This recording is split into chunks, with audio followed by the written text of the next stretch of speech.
National Creative Society is in its really in its 12th year, and a lot of that, the first decade, was local, here where we're headquartered in Rome, Georgia. It was the dream child of an individual here in Rome. His name was George Wallace.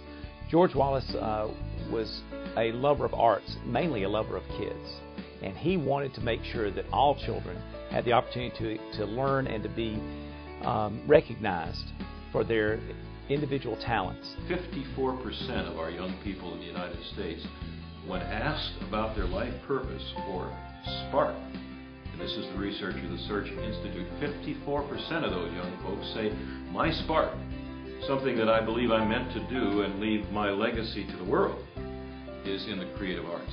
A lot of times those kids that had those talents to be able to write, to draw, to act, to perform an instrument, to sing, that those children sometimes weren't recognized for the activities that they wanted to do. Our goal with the National Creative Society is to form chapters or clubs that identify and honor young creative artists across all disciplines.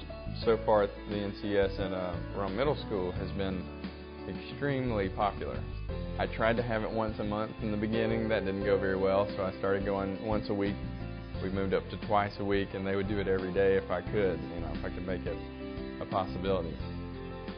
As far as I know, this is the only organization I've encountered that specifically tries to foster the creativity of our young people. By adding an arts program, and in our case, it doesn't take time from the curriculum, it doesn't cost money. The first year is free, and chapters thereafter can renew currently at about $60 a year, so it's simply a fees basis kind of organization. But when that happens, when something is there, you give the students a reason to show up, and then they meet with like-minded people.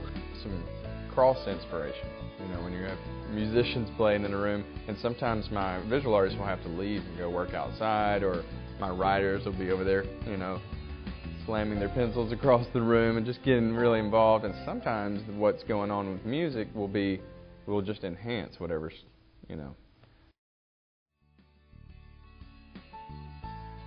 Well, Rome Braves fans, we have only 6 days until the Rome Braves open up their 2009 regular season.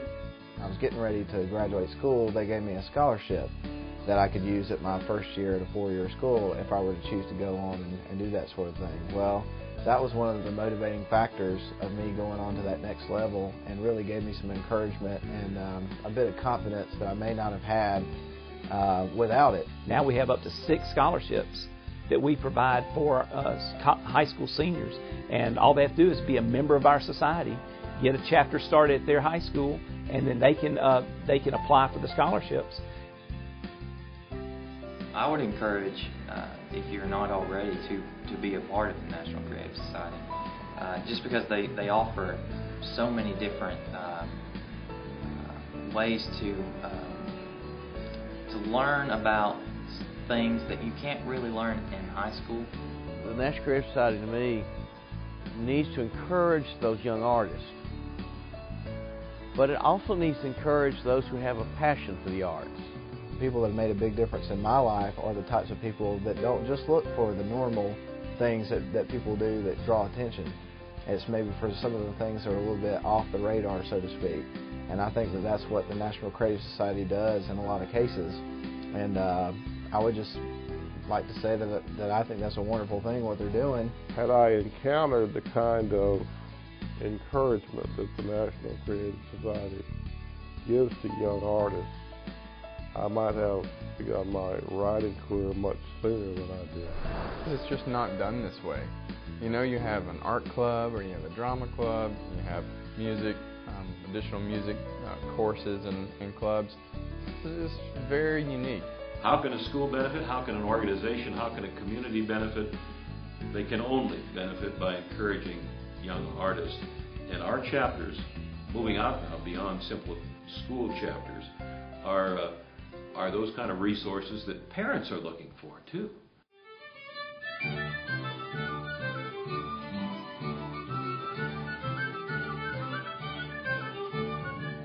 Our first step towards getting the activities available for young people was our National Creative Society's sponsorship of the Showcase for the Arts, and that was based here in Rome, and it's still a community event. 1,500 to 2,000 students turn out for a two-day event. Art is displayed, the children's art. Art is performed. The children perform, and adult performers display art. And then we took that one step further and went to our arts career workshop for the first time this year. And we met in Cave Spring and had a wonderful day. And all of a sudden, we had over 150 kids coming out with their parents in some cases, wanting to find out, what do I have to do to be this as my career? What kind of things can I do with these artistic feelings and these artistic drives? What can I do with that and take that to make that a lifetime profession? Several local artists and creative types, myself included, sat down with college-bound youngsters who were interested in our particular field. If you want to be a published writer, then nobody else in the world is going to want it as much as you do, and that's what will make you succeed. There were writers, there were artists, there were sculptors. It was a wonderful day that brought teachers and artists and teacher artists together. The wonderful congruence of all these bodies and minds and hearts brought a wonderful energy to the day. Today I got to talk with the instructors and talk to them about my career choices and my profession, and got real encouragement for what I want to do. It's a great opportunity for kids to learn more about themselves and to get out of their shell and have more of a creative mind. So it's a blessing, it's an opportunity to be able to come here. Youngsters need help. Youngsters need guidance, just like they need guidance in mathematics, they need guidance in geography and history. They need to know what classes to take. But they also need guidance in the nurturing of their creative instincts. Every person that I've ever come across in my life has something to offer in life. It is my absolute conviction as a theologian, as a pastor in background as well, and a career counselor, that everybody has a kind of a pull or a push inside them. That you need to have that artistic part of your soul, that artistic part of your being has to be developed to make you a full person. We're seeking partners. We're seeking people with whom to collaborate, whether those are business, corporate partners, whether they're other arts agencies. If you have that desire to want to help young people to be and develop their talents, then if you have that desire, then we're more than welcome to have those kind of sponsorships from a corporation or individual. The National Creative Society is trying to add energy with all those other organizations and people across the whole nation and beyond, who are also invested in trying to honor by identifying and nurturing the young people who recognize that their gift, their passion, their purpose is somehow connected to the arts. As the Executive Director of the National Creative Society, on behalf of our Board of Directors, our current President, Dr. Randy Phillips, and others, I simply want to extend that offer and request for joining in partnership with others.